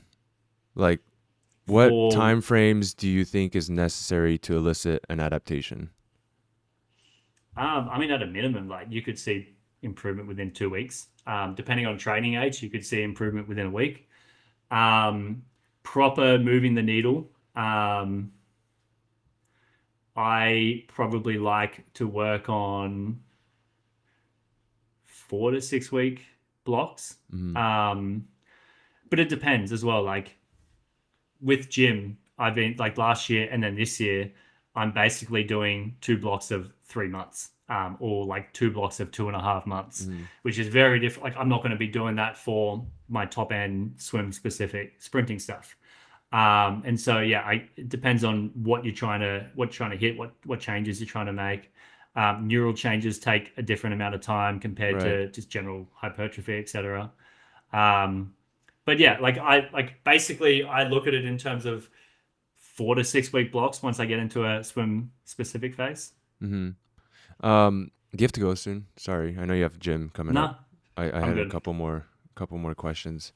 Oh shit, I forgot my question now.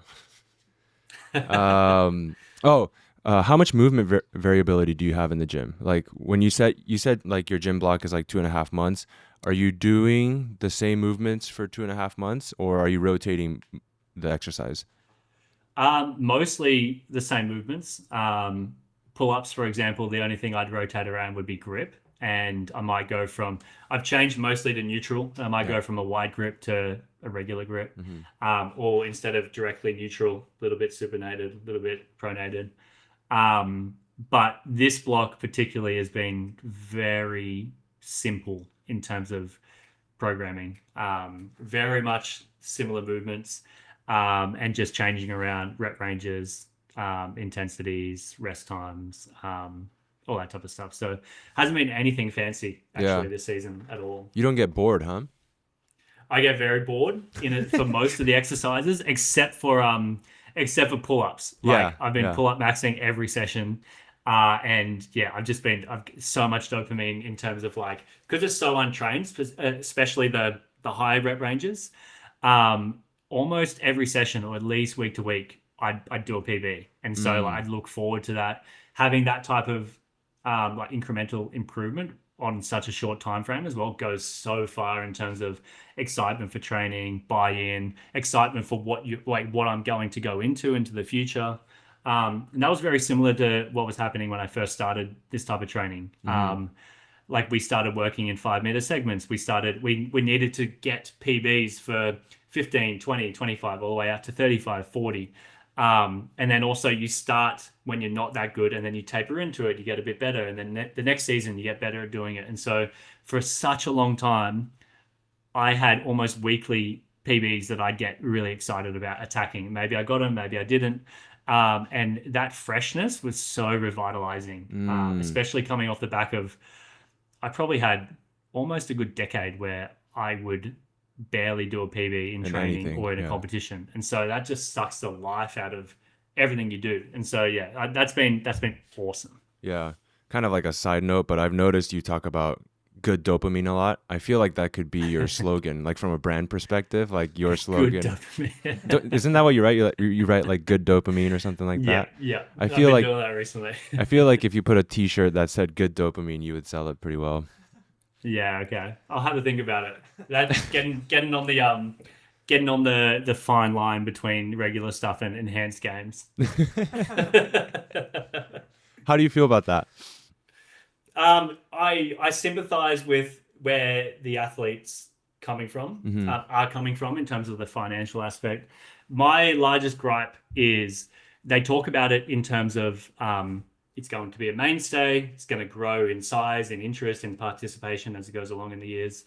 And if you extend that out to the extreme, then there's downstream consequences where basically if you're part of the enhanced team, you get access to doctors that they are talking about who are supposedly looking over everything, making everything as safe as they supposedly can, which may or may not be okay. But then outside of that, if you're not a part of the enhanced team, if you're living in some small town in Siberia or something and you don't want to go to the Olympics because it doesn't pay as much, you need to earn money for whatever it is you need to do, you have to source what you need to source in very dodgy places and in places where it becomes very, very dangerous. And there's zero dialogue around that. There's zero focus on if this is what they wanted to become. There's an inevitability of people who will go down very dangerous pathways that are not overlooked by professionals, etc. And people will be hurt from that. There will be long-term consequences where people will suffer. Are you talking about PEDs, like people using PEDs outside of the enhanced games? Yeah, well, they want to go to the enhanced games, and if it becomes something that you can qualify for, etc., then if they don't have guidance by professionals, I see what you're saying. They go on the wherever you go to get it, the black market or whatever. They get non high quality grade things or experimental things, and they start to do that younger and younger. Like maybe they start to do that at 15, 16. Doesn't really matter what age with that type of stuff anyway. And it becomes very dangerous very quickly. I see what you're saying. And so the inevitability of that is like you can't stop that. When you put a glorification of performance around performance enhancing drugs with a massive financial incentive, then there's seriously no way to stop that from happening. And so the consequences, people will suffer from it if it ends up getting to that degree. And again, also from a moral point of view, the purity of clean sport, the purity of the Olympic movement and general morality of sport, that obviously crosses that line as well and goes against everything that is, which again, I'm not for as well. So I feel like swimming is going to end up having multiple leagues. Like there's the Olympic League, there's an enhanced league, there's the CSL or whatever, right? What did you say? Oh yeah, the college. There's going to be a whole bunch of different leagues, and it's like, which team are you part of? Which league are you in? It'll kind of become like that. Sports had that as well. Like powerlifting has IPF, USAPL. Yep. So it's not like it's the first of its kind in that respect, but I think it is at least the first of its kind for that type of financial incentive and the amount of backing that they have to then carry it on. I think definitely has some pretty severe unintended consequences down the line. I still think you should wear a full body suit, go break the world record, and then piss in a cup just to prove you're clean, and just take the $1 million and bounce. I need a message wider and be like, come over every day, just so I have watch me. months. Just you Yeah, can chill yeah. in my bathroom, like just Uh, just to win the it, $1 million. it'd be fun, but yeah, we'll see. We'll see. Speaking of the Olympics, how do you feel about the new A standards, B standards, and the qualification system for the 50 stroke?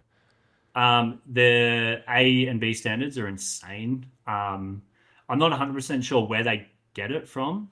But yeah, they're insane. I saw a post in terms of the number of people who qualified this year worldwide who would have qualification times to go. Some events had single digits. Yeah, I saw Most of that. them were between 10 and 20.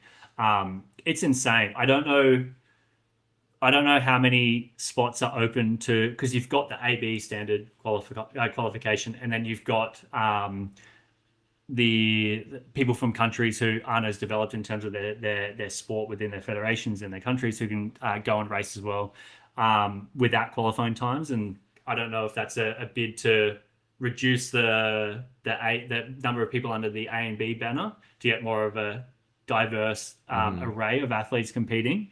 But it's fast. A lot of them are faster than like what world records were not too long ago. And then again, the form stroke 50 qualification hoops that you have to jump through is ludicrous. Like why add the events but then not treat them on the same pedestal? Like whatever Right. whatever qualification level they had for the 50 free at every other event, they could have just as easily applied to the 50 forms fly, and yeah. left it at that. But now you have to qualify a year out. There's only 6 allowed to go, but then even with those 6 qualifying spots, they're not guaranteed to be at the Olympics. Like if 2 of them are USA competitors, but then they're low on the USA selection priority list, they don't get selected. Whoever's like 7th and 8th doesn't get bumped up into their spot that doesn't get used, which means you might have 4 people that actually qualify. And then the rest of the event is filled with people who qualify for other events, and so it's not a They're not truly specialists. specific Yep. field. It's not a specialist field, and it just dilutes it. The And field, so it's the mental gymnastics that went into creating that is confusing. I really hope it changes. Or, I mean, even if they went the other way and instead of changing the form strokes to be like the others, they could change the others to be like the form strokes. Imagine they had a World Cup series where maybe the top 2 instead of top 6 got wildcard entries into the Olympics. And so that was a way that you can qualify for whatever event you want to do at whatever time they want to host that. That would draw a lot more interest into people not only competing at the World Cups, but watching the World Cups. There's actual heavy consequences in being fast at those competitions. And then, for example, if 2 USA people or 1 USA person or an Australian qualified for the 100 freestyle at a World Cup, they got that wildcard entry. That leaves 2 spots to be able to be filled in from the nation on top of that. So maybe you have 3 people from the US in the 100 freestyle or whatever it may be, which there has been cases where the top 3, I think 100 backstrokers in the US would have been top 3 at the Olympics that same year. Right, but they only sent 2. And so that'd be exciting, very nerve-wracking, but also, I'd love the chaos with that type of thing. But yeah, it's very confusing. My one issue is like if you swim fast in 2027, there's not a guarantee that you're going to swim fast in 2028 because we know how up and down exactly. the sport is. Like, how do we know the fastest people in 2027 are going to be the fastest in 2028? Well, and on top of that as well, how do you know the fastest people at that competition in 2027 will be the fastest in general? There's no way you can tell. Well, they have to qualify for their trials, and then they have to, which means they have to peak at their trials, and then they have to peak at World Champs, and then they have to peak at World Cups a month or so, or 6 weeks after World Champs, and that journey is tough to navigate. And so you might not get the best people peaking at the World Cups as opposed to the other competitions. Yeah. And so again, it might not be the best people going into it, and it might not be the best people the following year, a year after the fact. It's odd. Yeah, Very I feel odd. like this new qualification system, you're going to get people from the 2 sides of the bell curve. Like you're going to have the really fast people and then you're going to have the really slow people, and you won't really have the people in the middle. Yeah. Yeah, I really hope they do go back and change it, but it is what it is. Exactly, yeah. Anyways, we've been almost doing this for 2 hours. You got to go to gym too, right? Has been a while, yeah. Yeah. Yeah, I've got gym. What Few what what do pull-ups you today, have? so it'll be nice. Pull-ups?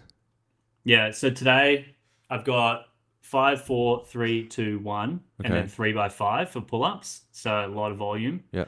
And then I'll go into dumbbell bench press and then just some accessories, maybe like 4 or 5 accessories, and that's it for today. What are you gonna hit for that single? So I'm just starting. This is the end of week 1 off the back of 3 weeks of basically no gym with the Aussie of the World and Japan Open. So I'm kind of one foot in the I need to be cautious coming back and slowly get into it, and then the other foot is it's been 3 weeks. I want to throw down something. So I don't know. Maybe like I hit 70 on Monday because I've got 2 gym sessions that I cycle through 3 times in a week. I go A B A B A B etc. So this is the second time I'm doing it. So if I can add 5 kilos for each round, I'd be stoked. From the last time you did it. Yeah. Do you write your own gym program? No, so You I have a work strength with coach? Matt Smith. Oh, nice. Matt Smith does the mobility And the strength. and the strength. That's cool. That's cool. Strength and mobility Yeah. training. He's an absolute gigabrain. Like I've learned a I lot would from him. love for you to have him on the podcast. Like, it would be Ooh. incredible. Would he do it? That'd be great. I think he'd be open to it. Whether or not he can fit it in from a time point of view, I'm not Okay. sure. Okay. But yeah, like the level of knowledge this guy has is, Yeah, and dude. he's got crazy law. Like when he was 18, he moved to China and trained with monks for a period of time. He coached or worked under Charles Poliquin as well. Wow. Like he's literally, he's got some lore to his journey. It's really cool. Yeah, I've watched all his YouTube videos. I've learned so much from him, and the production quality is really good too. Yeah. Usually Yeah, people they put a smart like lot of that, effort they in have that. like bad production quality, but he has really good production quality and the brains, Yeah. which is really impressive. It's awesome. He's an absolute pleasure to work with. So it's good. I changed my entire shoulder flexion approach because of him. You know, Really? Yeah. I use. Have you seen his latest YouTube video? I've watched about half. I need to get through the other half. Oh, yeah. Okay. That's okay. I'll let him know. He'd be stoked that he had that type of influence. He'd be really appreciative. Yeah, my of that. entire shoulder flexion approach, like individualizing it for whether it's the lat or it's the subscap or if it's the pec, that's in our assessment system now. Like every time a new athlete comes to us, we take him through that system, and I use it because it's so useful, you know. And I didn't really think of it. Sorry to interrupt. A bit of like lore behind his, I guess, eye for things. When I first started working with him, we wanted to improve our dive mobility, etc. I sent him the Tokyo 53 final video. He's never swum a lap in his life. I've heard you talk about this. Yeah. Yeah, didn't know anyone in the race. And just from the screenshot of the streamline before entering the water, he virtually ranked everyone's dive 1 for 1, which was incredible. And then even recently, we've been trying to improve my mobility with my hamstrings, low back, etc. And I saw Zercher straight leg deadlifts. I saw someone doing that. It looks like an absolute potent exercise that would lengthen your hammies and stuff like that. I sent it through and was like, this would be sick. What do you reckon? And his response was basically, it's an awesome exercise. Like for most sports, I would do it, but for swimming, he would actually advise not to do it because, and I'm probably going to butcher the wording of this, but basically he was saying that for swimmers, you don't want, like when you do the straight leg Zercher deadlift, you're lengthening your muscles, like the hypertrophy you get in that is basically you're lengthening your muscle fibers. So your resting point after doing that for a while, in terms of where your neutral point is, becomes lengthened. Whereas in swimming, that's in the opposite direction you want it to be. You want your resting point to be not from a long point of view because you get a lot of leverage in the shortened position from kicking and all that type of stuff. And so if you did that as a swimmer, yes, you would get more range of motion, but it would actually have a negative impact on your ability for like internal tension while you're swimming and with your kick and with your hamstrings, because a lot of that is done mostly in the shortened position. Yeah. And so basically he was like, you're right, you need to get more mobile at this, but you can't do it this way. You have to do it in a way where, because there's two ways to get more mobile. You lengthen your muscle fibers, or You train the you opposite reduce muscle.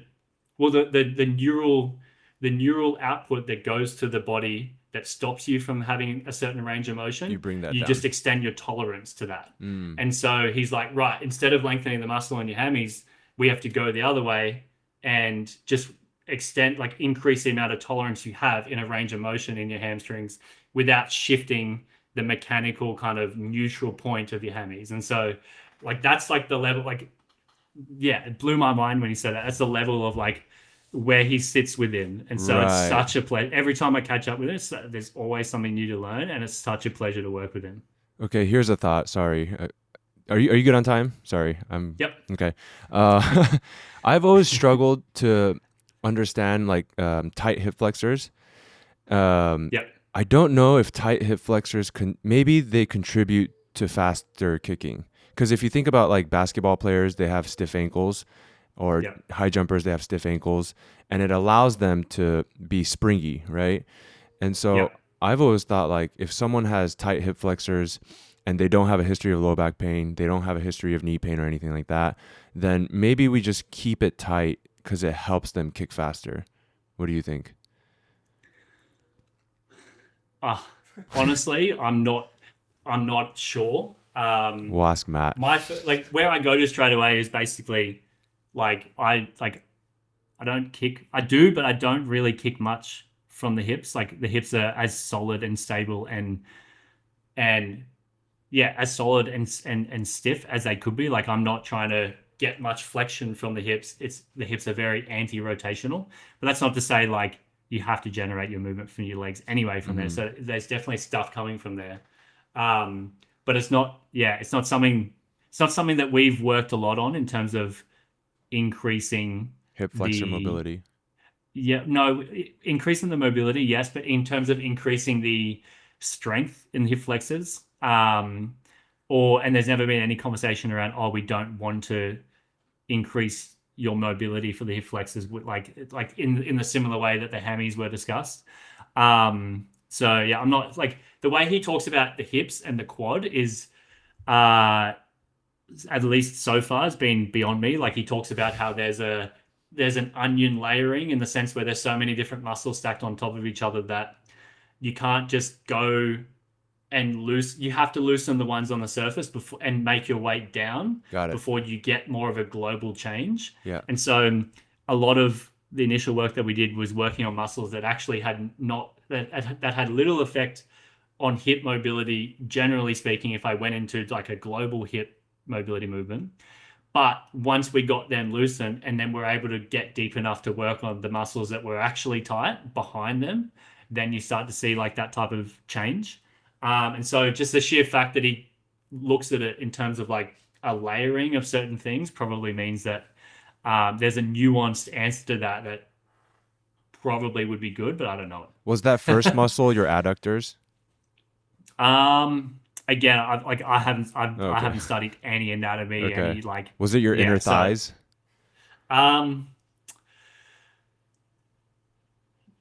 I'm working on that now. Okay. Actually, I'm working on adductors now, inner thigh now. So, and I've been doing it for a couple of years. So it can't be that because we're up to that now. Okay. Which means it was something else. But again, like that's why I work with him. The mobility side of things and the anatomy side of things is not a strength of mine. It's not something I've spent time looking into, and so I have to lean on someone who is a gigabrain in that area to guide me. Yeah. Gigabrain. How about your ankles? Yeah. Have you guys worked on your ankles or?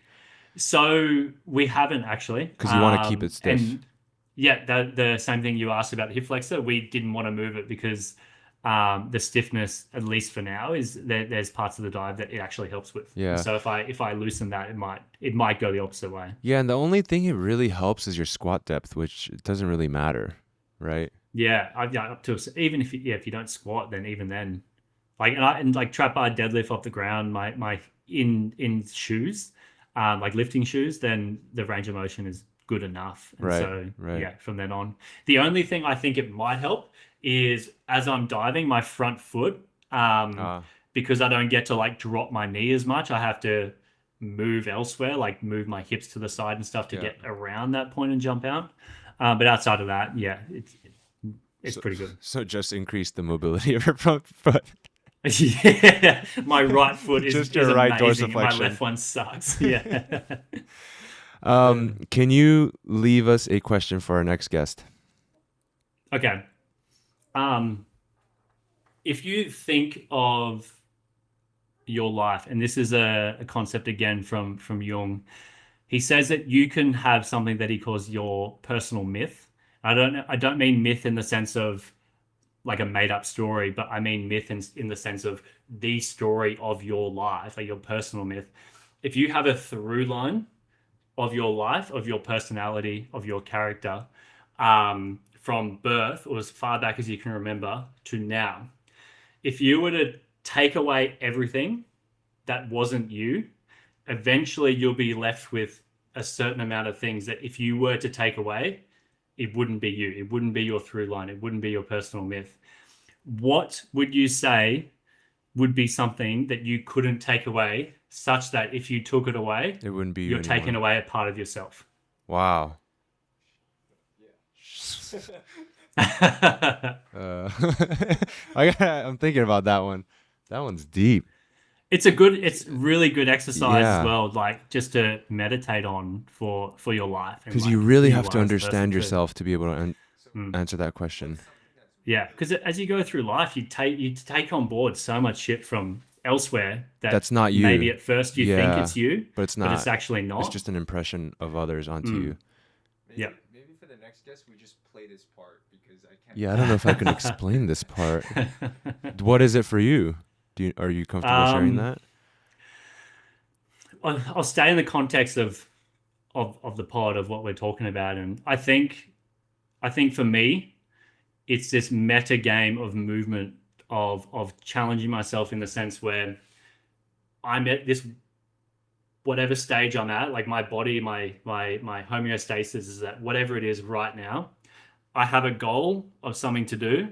Right now, it happens to be swimming really fast, but it could be literally any form of movement or something with the human body. And there's this passion or creativity in the sense of moving from where I am now and then changing myself physically and mentally to get to the point that allows me to do whatever I want to do. And like that meta game of just the creative process of moving into some new space, I think has always been with me. I did a lot of sports growing up. I'd always just be interested in seeing if I could do something. And if I couldn't do it, figuring out, okay, how can I change myself at any level to then be able to do that? And so I think heavily that is one part that I probably couldn't take away from myself because that's truly a part of me. You're pursuing potential. Yeah, literally. Yeah, actually, it literally is one to one to that. Like there is some version of me in Potentia that I think I can move into, and it's figuring out how to shift from this space into that space. Potentia. Did you just make that a noun, a place? I don't know. I heard that a lot when I was going over a lot of like depth psychological stuff and Wow. working with Steve and Pauline and all that type of stuff. So Yeah, I like the word. It's cool. basically you're just chiseling David. That's kind of what you're doing. Yep. Yeah, and it's really helped reshift my. Sorry, this pod's gone Yeah. ages, but And I it's just thought of more questions to ask too. Fuck. maybe we need a number 2, but in person. We'll do a part 2. Yeah, because Yeah, I yeah, didn't. okay, we'll leave it I at wanted that. to ask you about the taper process and all that, but like I completely forgot Yeah. about it. But I mean, we really didn't even get past the power phase. transition power Because block, my whole plan for this podcast was to go through like your phases of training, like the strength accumulation, Yeah. power, and then I wanted to go into your taper and stuff. We got totally halfway. missed that. Yeah, we had a great chat about technique though. And, Yeah, and we did. heaps We of other did. stuff. We got It's a been good. lot of good nuggets out of this. But Yeah. thank you for your time. Is Yeah, there thank anything you. we can plug for you or? No, follow me on Instagram, Cam McEvoy, with an underscore in between Cam and McEvoy. that's it. Follow along. I'll try to be as open as I can for what I'm doing coming up and into the future. And yeah, always trying my best to help others out as well. So yeah, thanks dude, for having me. I appreciate you and Tim so much. Like I said at the beginning Thank of the podcast, basically started my swim coaching career this year, and I have to coach all these high level athletes, or I get to coach all these high level athletes, and like I don't know what I'm doing, but like you guys have been such a Same, dude. Same. you guys have been such a solid rock for me to pull from, because like Yeah. if I was training like going from the traditional approach to like, hey, we're gonna train 3 to 4 times a week, like I would be scared shitless. Like if this doesn't go well, I'm an idiot. But like at least I know someone else has done it with great success, so like I can pull confidence from you. So I thank you for that. Appreciate it. All right, man. Thanks for coming on. See you later. Sweet. Bye. Catch you, boys.